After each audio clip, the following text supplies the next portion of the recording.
My sister tried to steal my boyfriend at a family dinner.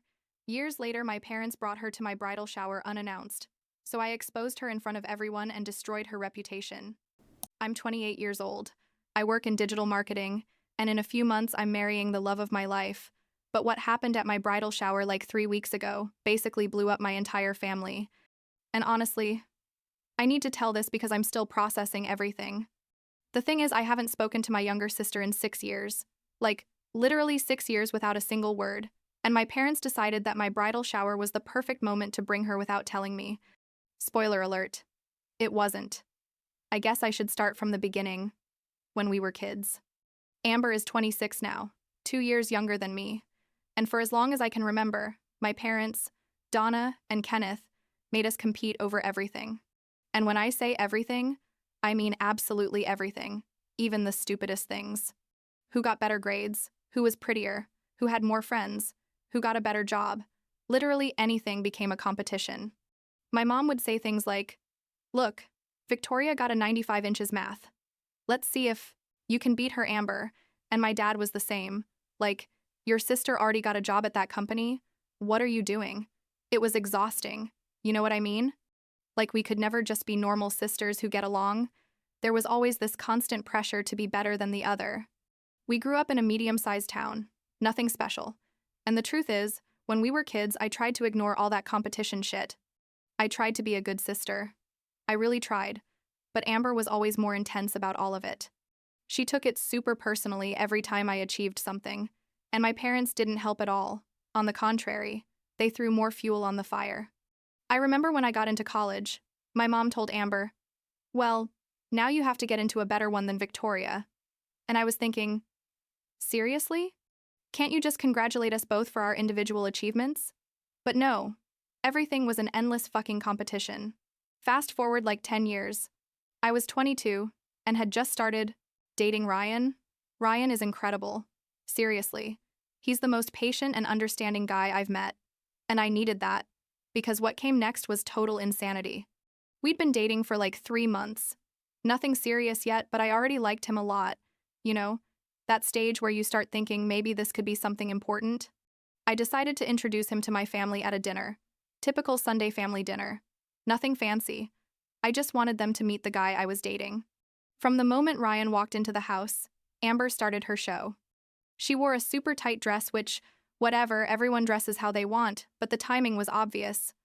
Put on more makeup than usual, and basically spent the entire dinner shamelessly flirting with him.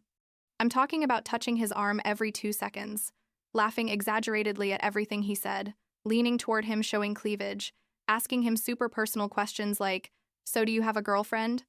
While I was sitting literally right there.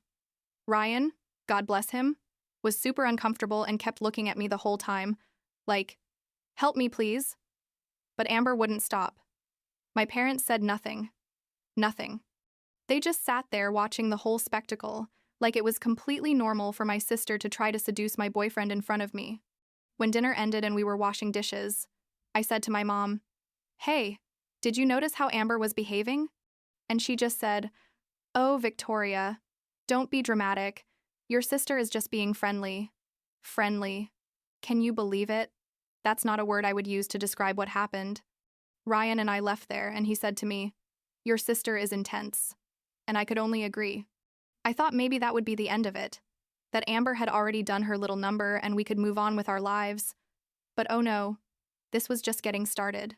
She started sending messages to Ryan on Instagram, messages he showed me immediately because he's not an idiot. Things like, "It was great meeting you.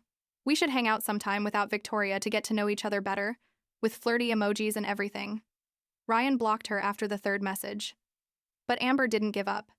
She started showing up at places where she knew we'd be. We lived in the same city. My mistake. I know. And suddenly we'd see her at the same cafe where we had breakfast on weekends, at the same gym where Ryan worked out, at the same bar where we went out with friends. Always with the same excuse. "Oh, what a coincidence. I didn't know you guys came here." Sure, like 500 coincidences in 2 months, super believable. Everything exploded like 3 months after that initial dinner. My parents had another family dinner because apparently they didn't learn their lesson the first time. And this time, Amber showed up in an even more provocative dress. Ryan didn't want to go anymore, but I told him we had to try one more time because, I guess, I had this stupid hope that things could get better. Spoiler alert number 2. They didn't get better. Dinner started normal. Well, as normal as things can be in my family, but after dessert, Amber started again. This time was worse because she'd been drinking wine, and when she drinks, she gets even more intense.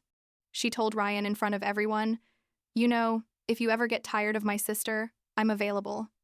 With a smile that I suppose she thought was seductive, but honestly just looked desperate. My parents laughed. They laughed.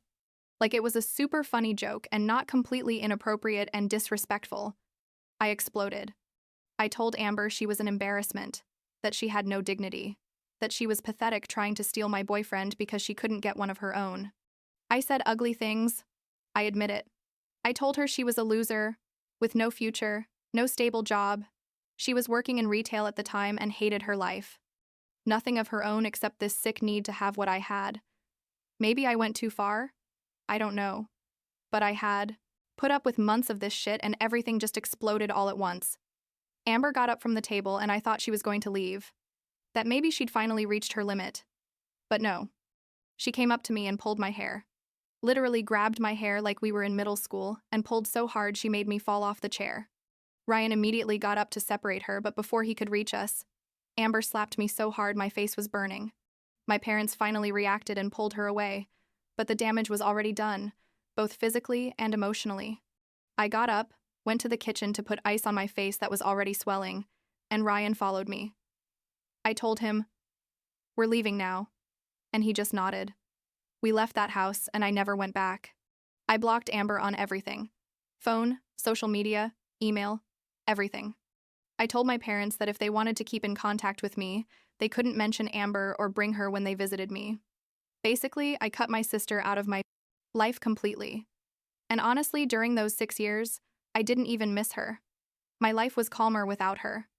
My parents stayed in contact with me, but always with passive-aggressive comments about how I was being too hard on Amber, how she was, sorry, spoiler, she wasn't because she never apologized, how family should forgive each other. I told them that Amber knew where to find me if she really wanted to apologize, but she never did. Months passed, then years. Ryan and I moved in together. I got an incredible job at a marketing agency. Life went on.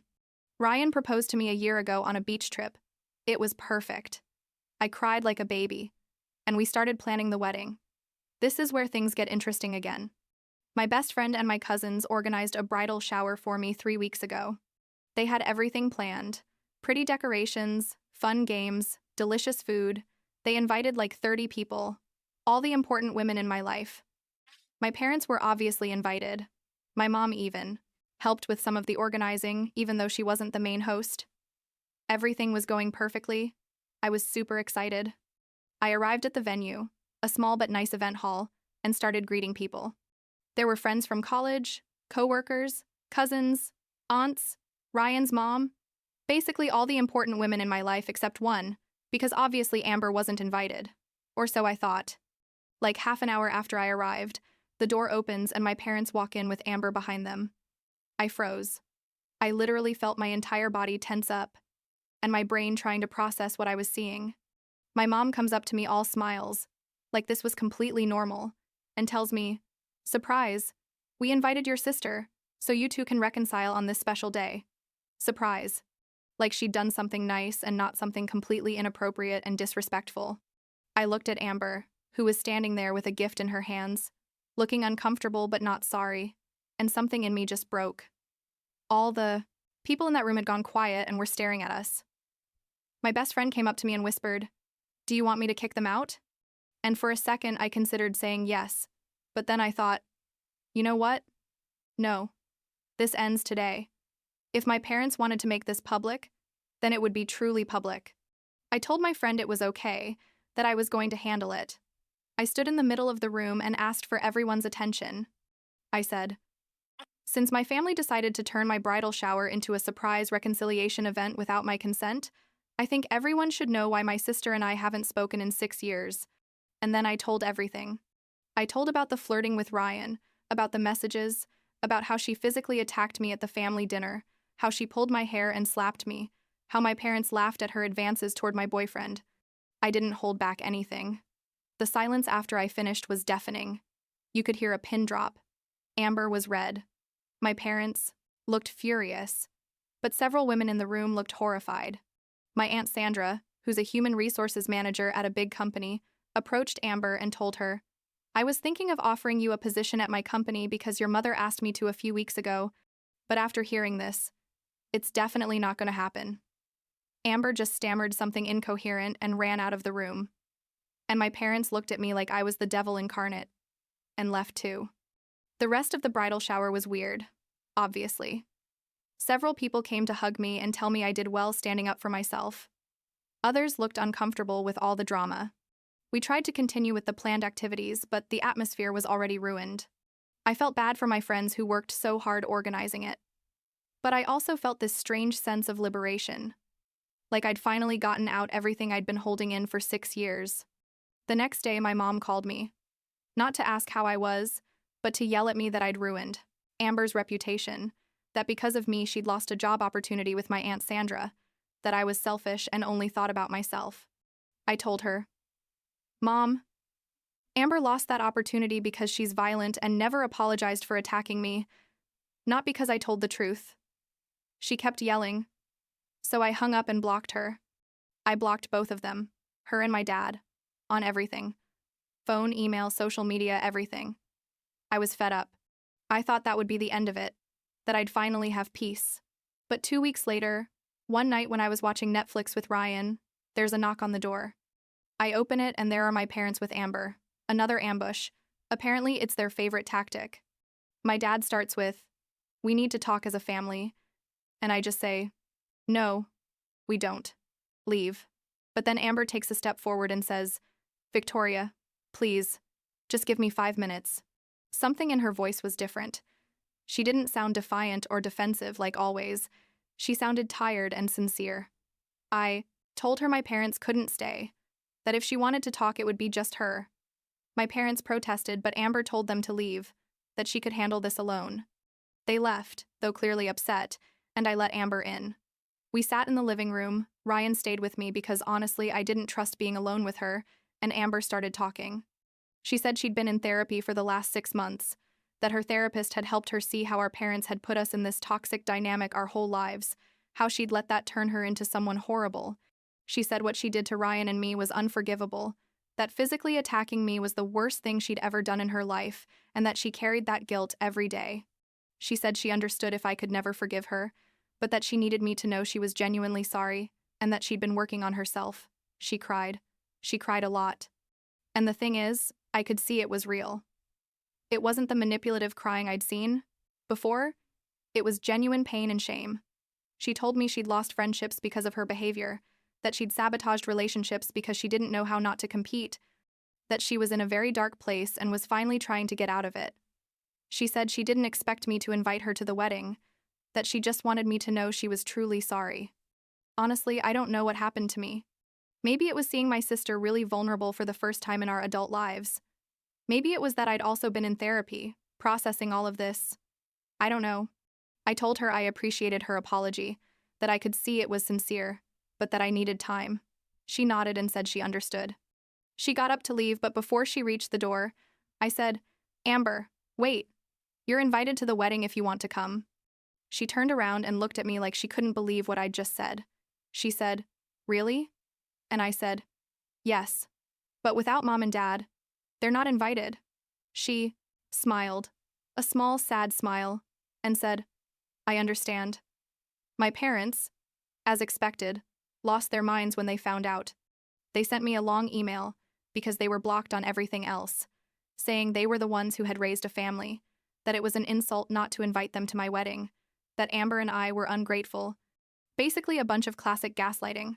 I responded once saying, "You created this situation by making us compete our whole lives. You chose to laugh when Amber flirted with my boyfriend. You decided to bring her without warning to my bridal shower. These are the consequences of your actions, and I'm not going to change my mind." They never responded. The wedding was 2 weeks ago. Amber came, behaved incredibly well, helped with small things, congratulated Ryan sincerely, and even gave a small speech at the reception, publicly apologizing for her past behavior and saying she was proud of me. Several people cried, me included. It wasn't perfect, obviously. There's still a lot of healing to do, and rebuilding trust takes time, but it was a start. My parents didn't come, obviously. They sent a gift, which I donated to charity. I didn't want it. And another email saying that someday we'd regret excluding them. Honestly, I don't regret it one bit. It was the most beautiful and least stressful wedding I could have asked for, surrounded only by people who genuinely love and support Ryan and me. Amber and I have been talking a bit since then. We're not best friends or anything. I don't know if we ever will be. But there's something there that wasn't there before. We met for coffee last week and it was weird but also nice, like meeting someone new but who also feels familiar. She talked to me more about her therapy, about how she's trying to build her own identity outside of this constant competition, and I told her about my therapy too. I think we're both finally seeing how our parents screwed us up and we're trying to heal from that. Will I eventually talk to my parents again? I don't know. Honestly, part of me thinks maybe in the future, if they show they really understand what they did wrong, but another part of me is so at peace with this decision that I don't know if it's worth it. Ryan tells me it's my decision, and that he'll support me in whatever I decide. And that's enough for now, I guess. I have an incredible husband, a sister who's finally trying to be a better person, and a life that's no longer constantly filled with toxic drama. That's more than I thought I'd have after everything that happened.